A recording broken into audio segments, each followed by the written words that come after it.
Assalamualaikum warahmatullahi wabarakatuh. Jumpa lagi di channel saya Gazivan Tekno. Pada video kali ini saya akan membahas pelajaran fisika kelas 12 yaitu teori relativitas. Jadi ilmuwan yang pertama kali mempelajari teori ini adalah Albert Einstein. Jadi menurut postulat atau teori dari Einstein,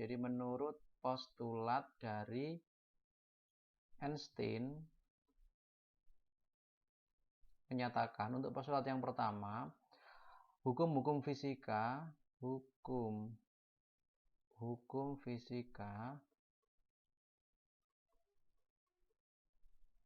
dapat dinyatakan dalam bentuk persamaan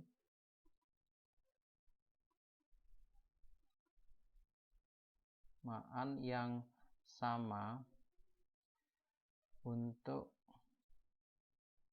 semua kerangka atau acuan inersia. Jadi inersia itu artinya diam ya. Jadi kalau ada pengamatan dengan acuan diam, maka hukum-hukum fisika berlaku sama. Terus yang kedua, kelajuan cahaya dalam ruang hampa. Kelajuan cahaya dalam ruang hampa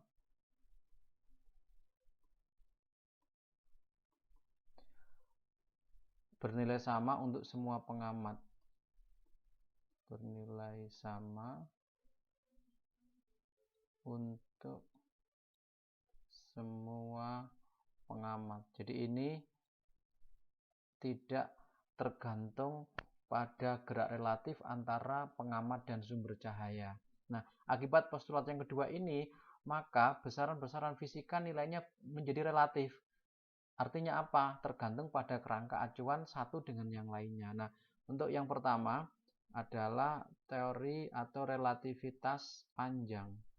Relativitas panjang.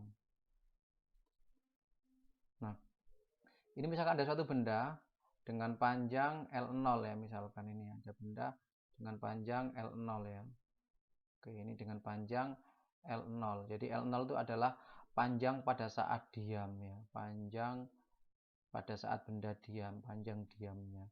Nah, apabila benda ini itu diamati orang yang bergerak dengan kecepatan mendekati kecepatan cahaya. Berapa kecepatan cahaya? Kecepatan cahaya adalah 3 kali 10 pangkat 8 meter per sekon. Oke, nah ini bendanya bergerak mendekati kecepatan cahaya, bukan kecepatan seperti kecepatan mobil yang bergerak 90 km per jam, tidak. Ini mendekati kecepatan cahaya, maka kalau diamati orang yang bergerak mendekati kecepatan cahaya atau bendanya ini dibawa dengan kecepatan cahaya, maka panjangnya akan menjadi pendek. Jadi akan memendek. Jadi akan semakin pendek. Nah, ini karena bersifat relatif. Nah, berapakah nilainya? Nah, untuk menghitung panjangnya diamati pada saat bergerak, maka rumusnya adalah L0 dikalikan dalam akar 1 min V kuadrat per C kuadrat. Nah, ini rumusnya untuk menghitung panjang benda pada saat diamati orang yang bergerak mendekati kecepatan cahaya. Nah, untuk memudahkan ini akar ya, jadi 1 min V kuadrat per C kuadrat itu saya misalkan nilainya gamma misalkan ya. Oke, nah sehingga nanti aku bisa membuat persamaan ini menjadi L itu sama dengan L0 dikalikan gamma. Nah, nilai dari gamma ini itu dia kurang dari 1, 0, sekian ya. Karena apa? V-nya kan kurang dari cahaya ya. V kuadrat dibagi C kuadrat pasti 0, 1 dikurangi nilainya 0, ya. Jadi makanya kalau nilai 0, gamma ini dikalikan L0 maka dia akan semakin kecil atau dengan kata lain akan jadi semakin pendek ya. Oke, berikutnya yang kedua adalah relativitas massa. Jadi kalau ada benda yang diam ya, benda yang diam ini misalkan dengan M0 ya. M0 itu adalah massa pada saat diam ya. Nah, ketika benda ini diamati oleh orang yang bergerak dengan kecepatan cahaya, maka masanya akan semakin berat.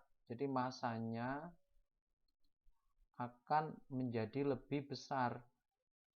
Nah, karena diamati orang yang bergerak dengan kecepatan cahaya. Nah, berarti nanti rumusnya untuk menghitung massa pada saat gerak, nanti rumusnya adalah M0 dibagi dengan gamma. Nah, ingat, gamma tadi nilainya kan kurang dari 1. Nah, makanya kalau besaran M0 dibagi dengan 0, maka nilainya lebih besar. Nah, ini rumusnya ya. Oke. Terus kemudian untuk berikutnya adalah yang ketiga, relativitas waktu atau dilatasi waktu. Relativitas waktu atau disebut sebagai dilatasi waktu. Nah, misalkan ini delta T 0 ya. 0 ini pada saat diamati diam ya. Ini adalah waktu pada saat diam.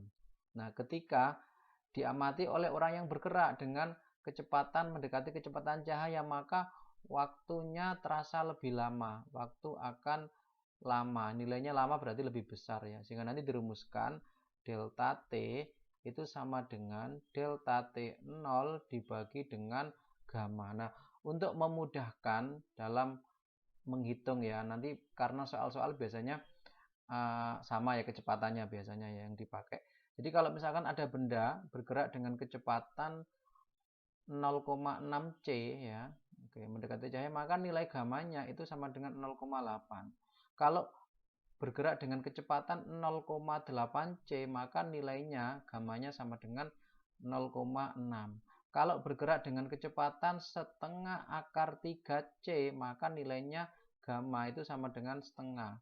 Kalau benda bergerak dengan V itu setengah dari C, maka gammanya akan bernilai setengah akar 3 ya. Nah, ini untuk memudahkan. Nah, dari sini kan dimasukkan ke rumus ya. Mengapa kok dapat 0,8, 0,6 ya. Tadi kan dimisalkan gamma kan sama dengan 1 min V kuadrat per C kuadrat. Nah, kalau dimasukkan nilainya, misalkan 1 V misalkan aku masukin 0,6, berarti 0,6 C itu dalam kurung kuadrat karena V ya. Terus kemudian dibagi dengan C kuadrat rumusnya ya. Nah, nanti ini nilainya ini hasilnya akan sama dengan 0,8 itu kalau dalam perhitungan.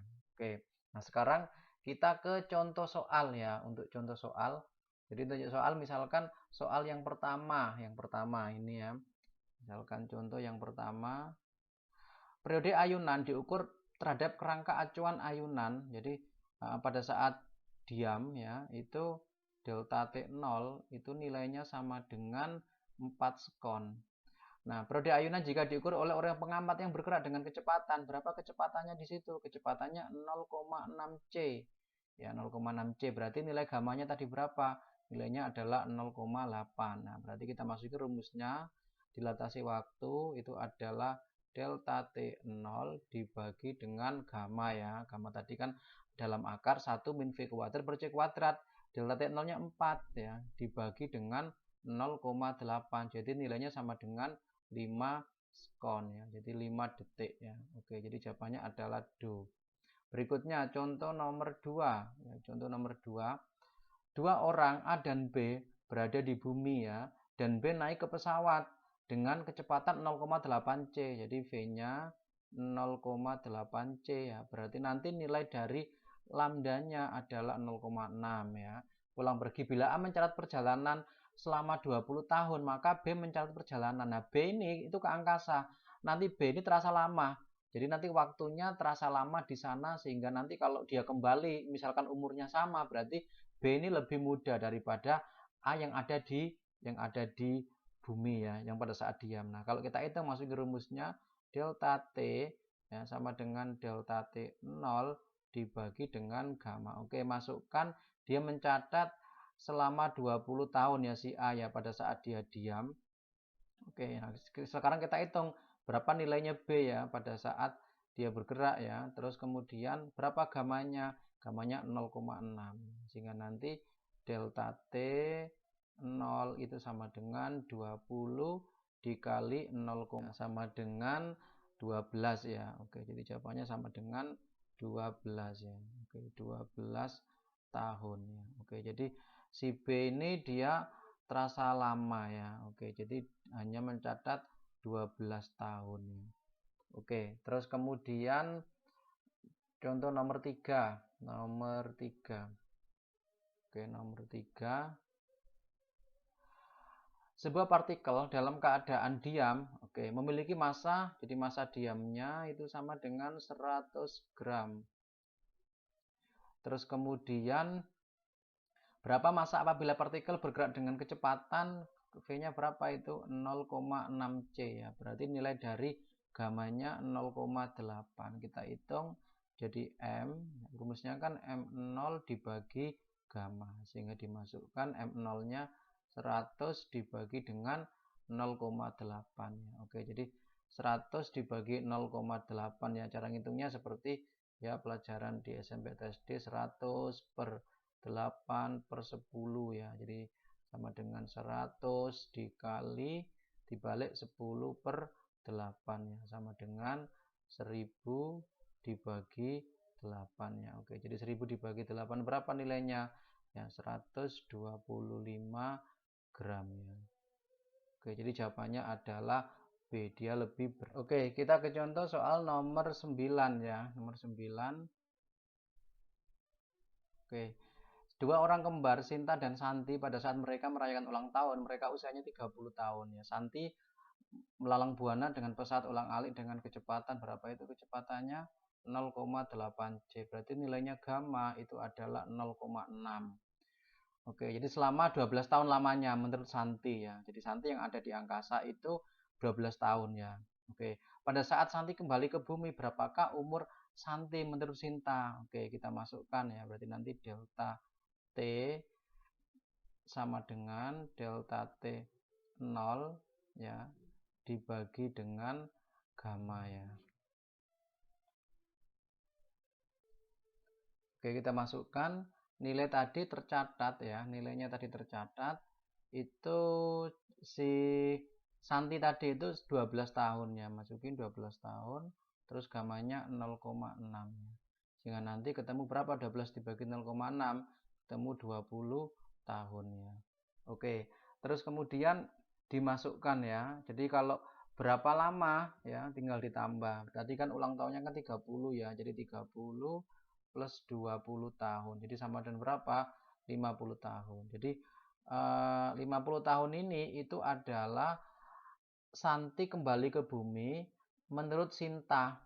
Jadi Santi kembali menurut Sinta. Jadi usianya Sinta itu kalau ditanya berapakah usia Sinta? Jadi kalau usia Sinta tadi ulang tahunnya 30 ya.